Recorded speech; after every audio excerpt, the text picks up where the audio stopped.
উৎপাদন ও সরবরাহের মাধ্যমে মূল্যস্ফীতি কমাতে জরুরি পদক্ষেপ নেওয়া হচ্ছে, এমনটা জানিয়ে অর্থ উপদেষ্টা সালেউদ্দিন আহমেদ বললেন, দাম কমবে, তবে রাতারাতি নয়।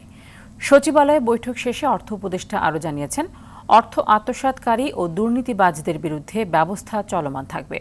এদিকে যাত্রাবাড়ী কাঁচা বাজারে সিন্ডিকেট ভাঙা সহ 9 দফা দাবি দিয়েছে বৈষম্য বিরোধী ছাত্র আন্দোলন। আর পণ্যের দাম ঠিক রাখতে প্রতিযোগিতা কমিশনের সঙ্গে বৈঠকে কর্মকর্তাদের বিভিন্ন প্রশ্নের জবাব নেন শিক্ষার্থীরা। সাকিবুর রহমানের রিপোর্টে থাকছে বিস্তারিত। শেখ হাসিনার সরকার ক্ষমতা ছাড়ার পর ভাঙতে শুরু করেছে সব সিন্ডিকেট, কমতে শুরু করেছে সবজির বাজার। সব পণ্যের দাম কমাতে বাজারে বাজারে তদারকি করছে বৈষম্য বিরোধী ছাত্র আন্দোলনের সমন্বয়ক ও শিক্ষার্থীরা।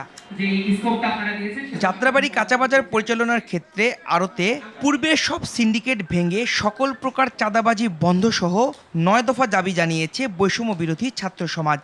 বিভিন্ন রকম চাঁদাবাজি সম্পূর্ণ বন্ধ করতে হবে। কোনো ট্রাক থেকে কোনো প্রকার চাঁদা নেওয়া যাবে না ও আড়তের বাহিরে কোনো প্রকার বাজার ও পার্কিং বসানো যাবে না। আমরা আমাদের দায়িত্ব পালন করব, জনতা তাদের দায়িত্ব পালন করব। এই আড়তকে বৈষম্য মুক্ত এবং সিন্ডিকেট মুক্ত করার দায়িত্ব হচ্ছে জনতার, অর্থাৎ যারা এখানে ব্যবসা করে।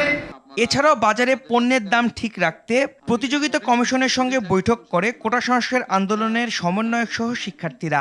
সঠিকভাবে দায়িত্ব পালনে কেউ বাধা দিলে শিক্ষার্থীদের জানানোর পাশাপাশি দায়িত্ব পালনের সমস্যা থাকলে নিজ দায়িত্বে অবসরে যাওয়ার কথা জানান সমন্বয়করা।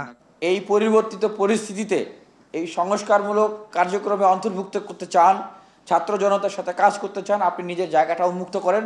সেখানে কি কি দুর্নীতি হয়েছে, কি কি অনিয়ম হয়েছে, কি কি অন্যায্যতা হয়েছে, আপনি কি কি কাজ করতে পারেন নাই, কেন করতে পারেন নাই, কে আপনাকে বাধা দিয়েছে, বা আপনি যদি কোনো অন্যায় অপরাধ করে থাকেন তাহলে সেগুলো সহ আপনি একটি শ্বেতপত্র প্রকাশ করুন। যারা আমাদের ওপোনেন্ট তারা কিন্তু একটা বার্তা পাবে যে কম্পিটিশন কমিশনের ম্যান পাওয়ার যাই থাকুক না কেন তার পিছনে একটা সহায়ক শক্তি এখন সবসময় কাজ করছে। এদিকে সচিবালয়ে অর্থ উপদেষ্টা জানিয়েছেন, দ্রুত মূল্যস্ফীতি কমে আসবে আর বাজার নিয়ন্ত্রণে দ্রুত অ্যাকশনে যাবে সরকার।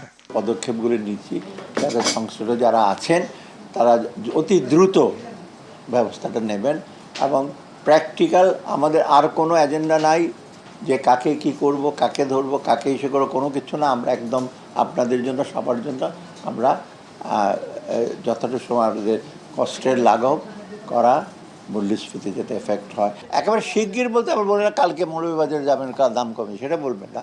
এছাড়াও বিগত সরকারের আমলে যারা বিভিন্নভাবে অর্থ আত্মসাৎ করেছে তাদের বিরুদ্ধে কঠোর ব্যবস্থা নেয়ার কথা জানান সালেউদ্দিন আহমেদ।